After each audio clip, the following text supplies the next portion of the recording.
Greeting my Kardec radio friends from the voice of Allan Kardec. And welcome from the voice of the spirits. We are here to take you on another audio journey through the Spirits book by Allan Kardec. Today's travels will take us through Incarnation on Different Worlds, addressing questions from 182 to 188. Enjoy. Question 182. Can we accurately know the physical and moral state of different worlds? We, the spirits, can only reply to you according to your degree of evolution. This means we must not reveal these things to everybody, because not all are in the same position to comprehend them. Hence, such revelations would be troubling to them. Author's remarks for question 182. As spirits purify themselves, the bodies that clothe them also approach the spirit nature. This matter becomes less dense, and they no longer painfully drag themselves around on the ground. The needs of their physical bodies are less coarse, and they no longer have to destroy other living beings in order to feed themselves. They are freer and have a perception unknown to us, which enables them to see things far away. In other words, they can see things through the eyes of their body that we can see only through thought. The purification of spirits is reflected in the moral perfection of the beings in which they are incarnated.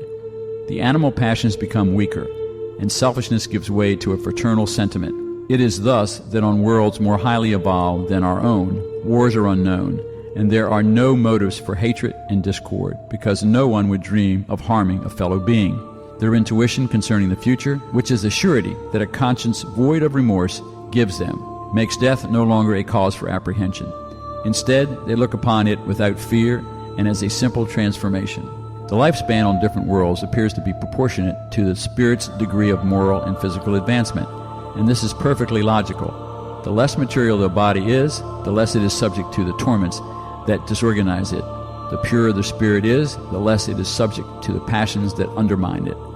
This is a further design of Providence, who desires for suffering to be shortened as much as possible. Question 183. In passing from one world to another, must the spirit experience a new childhood? Childhood is a necessary transition on all worlds, but it is not always as obtruse as it is on yours. Question 184. Can spirits choose the new world they will inhabit? Not always, but they may ask for and receive what they desire if they deserve it, because spirits only have access to worlds according to their degree of purification. Sub-question 184A. If a spirit doesn't make a request, what determines the world on which it will reincarnate?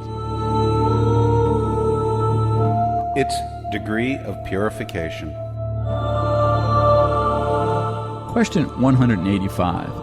Is the physical and moral state of beings on each globe perpetually the same? No, all worlds are subject to the law of progress. All begin like yours in an inferior state. However, the earth will undergo a transformation. It will become a terrestrial paradise when all humankind chooses good over evil. Author's remarks for question 185. Thus, the race that populates the earth today will disappear someday and will be replaced gradually by more highly evolved beings. Such races will succeed the current one, just as the current one succeeded others that were even less evolved. Question 186. Are there worlds on which the spirit no longer lives in a material body and only has the perispirit as its envelope? Yes, and that envelope becomes so etherealized that to you it is as if it did not exist at all. This is the state of pure spirits.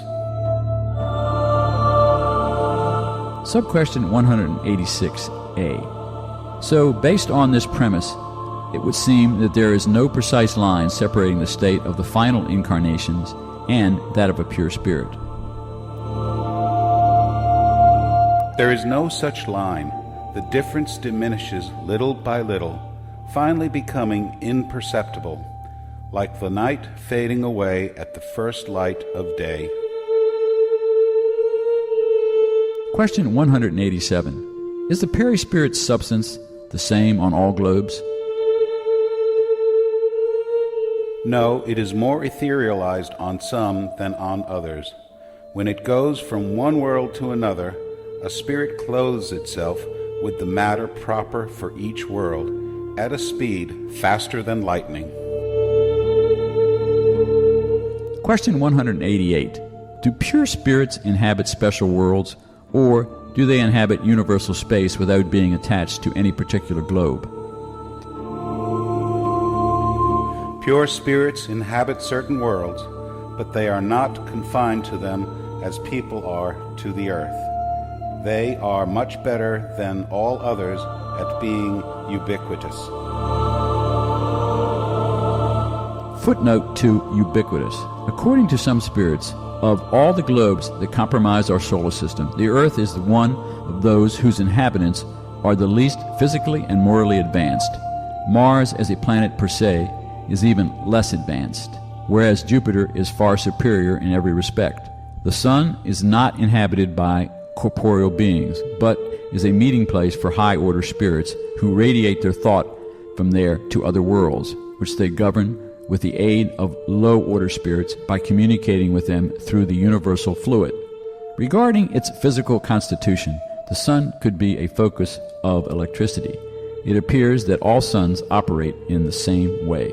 Size and distance from the Sun has no necessary bearing on the degree of the other planets' development, because it appears that Venus is more evolved than Earth, and Saturn less so than Jupiter. Many spirits who have animated, well-known personalities on Earth are said to have reincarnated on Jupiter, one of the worlds nearest to perfection. It is surprising that on a globe so advanced, persons may be found who might not have been considered so very evolved when they lived on the Earth.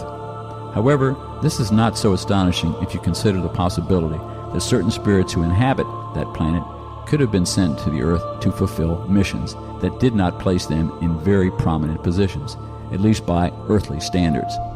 Second, between their earthly existence and their life on Jupiter, they may have had intermediate ones in which they evolved further.